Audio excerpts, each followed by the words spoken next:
Selamat datang di Bibisono Review, channel tentang legal drafting, kemanusiaan, dan kebangsaan. Kali ini kita akan membahas mengenai peraturan perundang-undangan dan hubungannya dengan berbagai hal termasuk dalam tata pergaulan internasional. Di awal tahun 2000-an pada saat reformasi, kita dikejutkan dengan pernyataan dari FATF. FATF adalah suatu gugus tugas yang didirikan oleh negara-negara OECD. Kita bukan anggota OECD, tetapi kemudian FATF atau Financial Action Task Force on Money Laundering memberikan status kepada Indonesia sebagai Non-Cooperative Countries and Territories on Money Laundering. Jadi Indonesia dianggap tidak comply dengan rezim anti pencucian uang internasional. Mengingat dengan adanya status tersebut, kemudian transaksi kita akan menjadi lebih mahal, perbankan kita tidak diakui dalam tata pergaulan perbankan internasional, maka kemudian Indonesia membentuk undang-undang, Presiden dan DPR kemudian menginisiasi pembentukan Undang-Undang Tidak Pidana Pencucian Uang atau TPPU.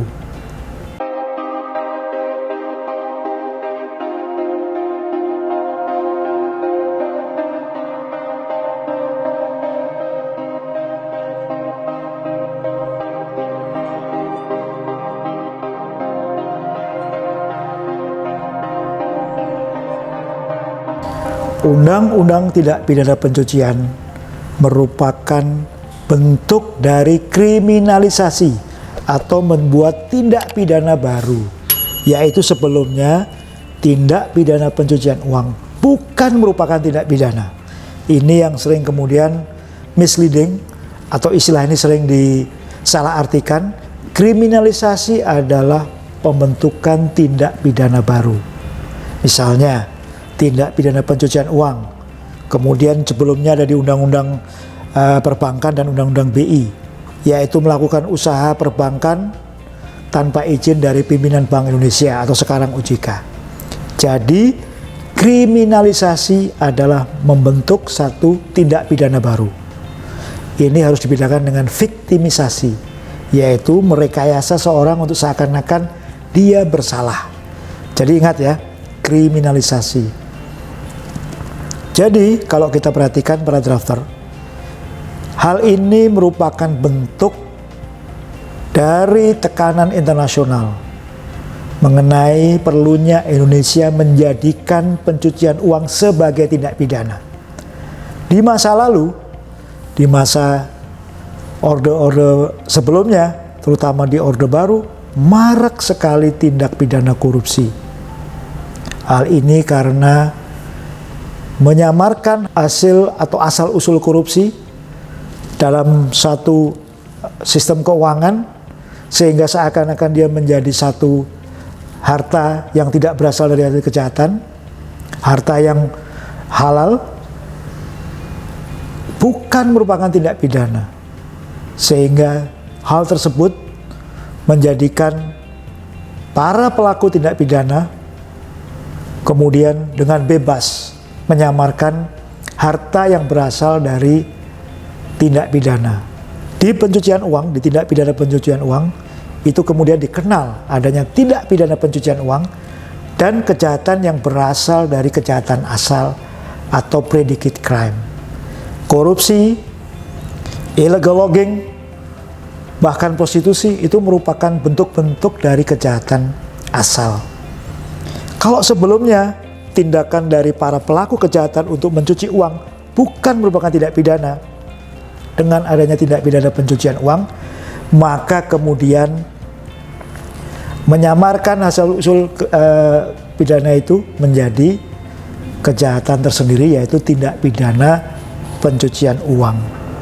Jadi dalam konstruksi tindak pencucian uang dikenal adanya kejahatan asal atau predicate crime dan kejahatan pencucian uang. Nah, inilah kemudian kita pernah mengikuti satu peristiwa seorang aparat kemudian Selain dipidana karena korupsi, juga dipidana karena tindak pencucian uang. Bahkan istri atau istri-istrinya, karena dia punya 3 istri, itu juga ikut serta dalam peristiwa tindak pidana pencucian uang itu, dalam melakukan tindak pidana pencucian uang. Nah, itulah drafter. Jadi suasana internasional juga mendorong suatu negara untuk kemudian menciptakan kebijakan baru, termasuk tadi ketika dia menjadikan tindak pidana uang sebagai satu tindak pidana. Nah, kemudian ketika kita bicara mengenai tindak pidana pencucian uang, kita perlu melihat rekomendasi dari FATF. Jadi seperti analogi seperti ini ya. Jadi FATF itu adalah merupakan task force dari OECD. OECD itu merupakan kumpulan dari negara-negara maju.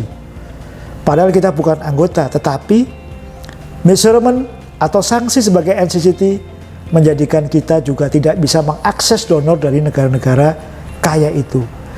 Kalau kita gambarkan dalam satu hal yang sederhana, jadi misalnya kita tinggal di kampung B, tinggal suatu kampung yang tidak terlalu sejahtera, kemudian ada kampung lain yaitu kampung A yang merupakan negara-negara maju, mereka kemudian menetapkan akan memblacklist kita untuk tidak menerima donasi dari mereka, yang memaksa kita kemudian untuk berubah. Nah, itulah kira-kira para drafter bagaimana satu kebijakan perundang-undangan itu juga biasanya juga yang berasal dari masyarakat sendiri, tapi ini juga dari tekanan masyarakat nasional. Agar suatu negara kemudian masuk dalam rezim anti pencucian uang internasional, FATF kemudian merekomendasikan 40 rekomendasi atau 40 recommendation. Dan salah satu rekomendasi ini yang paling penting adalah yang seperti saya uraikan di muka, yaitu membuat tindak pidana pencucian uang tadi, mengkriminalkan kegiatan pencucian uang. Itu adalah rekomendasi pertama.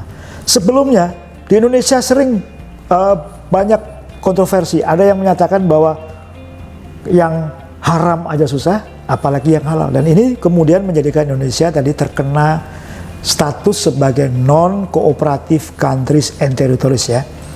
Jadi countries kayak kita, teritori misalnya ada British Virgin Island, waktu itu ada Hong Kong ya. Jadi FATF itu memberikan atau menyematkan status NCCT itu sebagai bentuk measurement agar negara-negara yang tidak mempunyai undang-undang tidak pencucian uang kemudian mengundangkan undang-undang tidak pidana pencucian uang. Kemudian yang kedua adalah perlunya kita membentuk FIU atau Financial Intelligence Unit atau Unit Intelijen Keuangan. Ini juga suatu prasyarat agar satu negara masuk dalam rezim anti pencucian uang internasional. FIU ini merupakan focal point dari otoritas suatu negara itu dalam rangka pencegahan dan penanganan tindak pidana pencucian uang. Untuk itulah Indonesia kemudian membentuk PPATK dengan undang-undang tidak pidana pencucian uang itu. Jadi PPATK dibentuk dengan undang-undang itu. Jadi undang-undang tidak pidana pencucian uang itu adalah membuat tindak pidana baru yaitu pencucian uang, kemudian membentuk Financial Intelligence Unit atau di Indonesia sebagai Pusat Pelaporan dan Analisis Transaksi Keuangan. Jadi FIU Indonesia itu kira-kira mirip Austrek di Australia. Mengenai bentuknya, FATF tidak merekomendasikan bentuk tertentu. Jadi ada berbagai bentuk. Misalnya ada yang punya kewenangan penyelidikan seperti Anti Money Laundering Office di Thailand.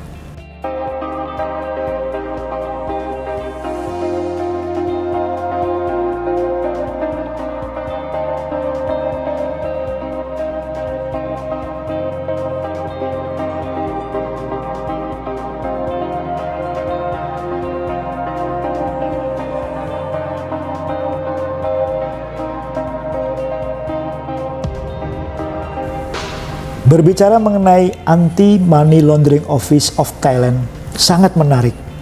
Jadi dengan adanya AMLO, Anti Money Laundering Office of Thailand, kemudian bisa memutus mata rantai tindak pidana itu.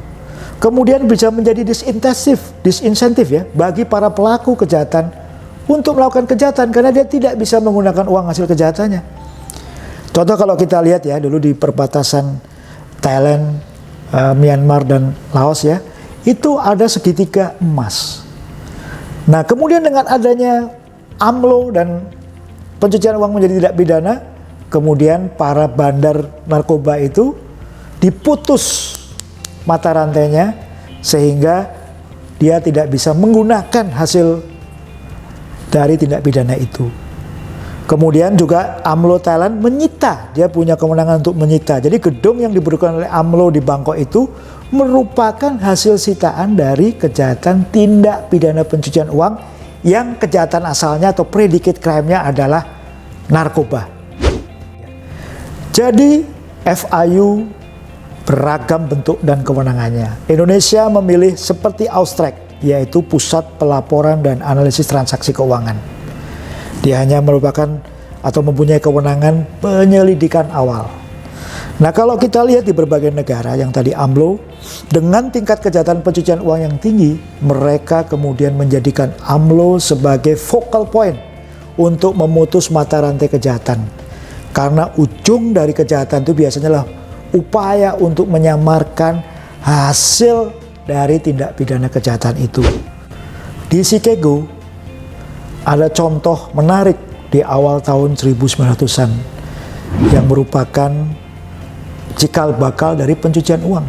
Banyak para mafioso di sana kemudian mencuci uangnya juga di tempat pencucian atau laundromat ya, secara literally.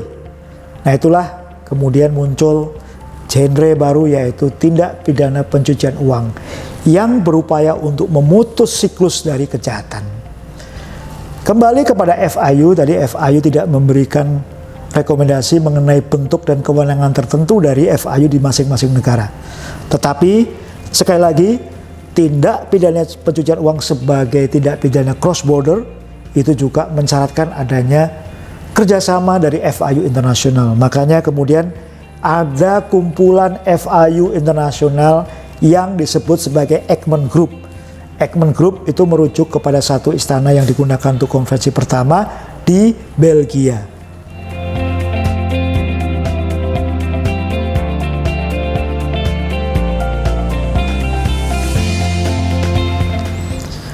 Kemudian rekomendasi penting dari FATF lainnya adalah prinsip mengenal nasabah.